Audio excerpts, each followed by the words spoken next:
শ্রমিকেরা নয়, বহিরাগত ঝোট ব্যবসায়ী ও চাকরি প্রত্যাশীরা পোশাক কারখানায় হামলা ভাঙচুর করেছে বলে অভিযোগ করেছে ইন্ডাস্ট্রিয়াল বাংলাদেশ কাউন্সিল আইবিসি। সকালে সেগুনবাগিচায় ঢাকা রিপোর্টার্স ইউনিটিতে সংবাদ সম্মেলনে এই অভিযোগ জানায় সংগঠনটি। সংবাদ সম্মেলনে কারখানাগুলোর নিরাপত্তায় আইনশৃঙ্খলা বাহিনীকে শক্ত অবস্থানে থাকার অনুরোধ জানানো হয়।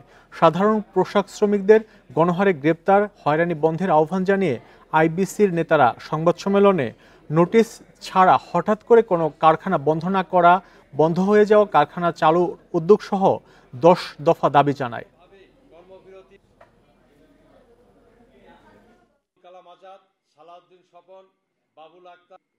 পূর্বে নোটিশ ছাড়া হঠাৎ করে কোনো কারখানা যেন বন্ধ ঘোষণা না করে ঘোষিত নিম্নতম মজুরি সকল গার্মেন্টস কারখানায় বাস্তবায়নের তদারকি করা, গার্মেন্টস শ্রমিকদের মজুরি আন্দোলনের সময় সকল মিথ্যা ও হয়রানিমূলক মামলা প্রত্যাহার ও চাকরিতে পুনর্বহাল করতে হবে।